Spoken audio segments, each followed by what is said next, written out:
بسم اللہ الرحمن الرحیم۔ السلام علیکم محترم ناظرین، اس ویڈیو کو آخر تک ضرور سنیے اور ہمارے چینل کو سبسکرائب کر دیجیے۔ گھریلو طبی ٹوٹکے۔ کمزور بینائی۔ اگر بینائی کمزور ہو جائے تو 4 بادام، 1 چٹکی سونف روزانہ سوتے وقت کھانے سے نظر تیز ہو جائے گی۔ کمزور حافظہ۔ حافظہ بہتر بنانے کے لیے تھوڑی سی کالی مرچ اور 3-4 بادام لے کر پیس لیں اور نہار منہ کھائیں۔ کچھ ہی دنوں میں قوت حافظہ تیز ہو جائے گا۔ گلے کی خراش۔ بیری کی چھال 135 گرام، انار کی چھال 35 گرام 1 لیٹر پانی میں ابال لیں اور چھان لیں اور اس پانی سے روز دن میں 2-3 بار کلی کریں۔ پھل کھانے کے فوراً بعد پانی نہیں پینا چاہیے ورنہ گلے میں خراش ہو جائے گی۔ دبلا پن۔ انجیر کم از کم 10 عدد روزانہ کھانے سے دبلے افراد موٹے ہو سکتے ہیں۔ کان کا درد۔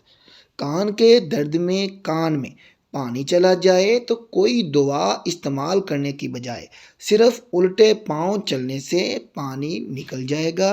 روغن زیتون یا روغن گل سفید انڈا ہم وزن کر کے مکس کر لیں اور کان میں چند قطرے ڈالیں، درد غائب ہو جائے گا۔ سر کی خشکی۔ کسی برتن میں اتنا پانی لیں کہ آپ کے بالوں میں لگ جائے۔ اس پانی میں چند قطرے ڈیٹول کے ڈال دیں، پھر اس پانی کو اچھی طرح سر کے بالوں کی جڑوں میں لگائیں اور 10 منٹ بعد سادہ پانی سے بال دھو لیں۔ سر کی خشکی ختم ہو جائے گی۔ دانتوں کا درد۔ دانتوں کے درد کے لیے ضروری ہے کہ آپ روزانہ کسی اچھے ٹوتھ برش سے صبح و شام برش کریں، اور اگر کسی 1-2 دانت میں درد ہو تو ادرک کا ٹکڑا دانتوں میں دبا لیں یا لونگ دبا لیں۔ تولا دھنیا لے کر پان میں جوش دے کر اس سے کولی کریں۔ اس طرح دانت کے درد کی وجہ سے ہونے والی سوزش کا بھی خاتمہ ہو جائے گا۔ گردن کی صفائی۔ 1 لیموں کا چھلکا تقریباً آدھا کپ پانی میں ابال کر ٹھنڈا کر لیں۔ اب اس میں 4 کھانے کے چمچ بیسن یا اتنی ہی مقدار میں جو کا آٹا اور 1 چٹکی ہلدی ملا کر پیسٹ بنا لیں۔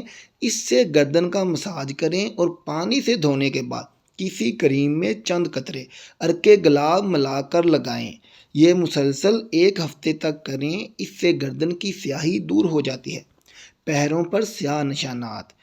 پیر دھونے کے بعد 1 لیموں کو 2 ٹکڑوں میں تقسیم کر لیں۔ ان کا اور جو کا آٹا لگا کر پیروں کا مساج کریں تاکہ لیموں کا رس پاؤں میں جذب ہو جائے۔ ابلا اگر جسم میں جل جائے تو ہرا دھنیا پیس کر اچھی طرح لیپ کریں تو آبلہ نہیں پڑے گا اور درد محسوس نہیں ہوگی۔ نصیر۔ جن کی نصیر پھوٹتی ہو وہ کسی بھی وقت یا خون بند ہونے کے بعد فونوں نتنوں میں 1 قطرہ تازہ لیموں کا رس ٹپکانے سے نصیر دوبارہ نہیں پھوٹے گی۔ چکنی جلد۔ چکنی جلد کے لیے 1 لیموں کے رس میں 1 کھانے کا چمچ بیسن اور 2 چائے کے چمچ ارک گلاب میں ملا کر ماسک تیار کر لیں اور 10 منٹ بعد منہ دھو لیں۔ انشاءاللہ چکنی جلد ٹھیک ہو جائے گی۔ ناظرین، اس ویڈیو کو آگے دوستوں میں شیئر ضرور کیجیے گا۔ اللہ حافظ۔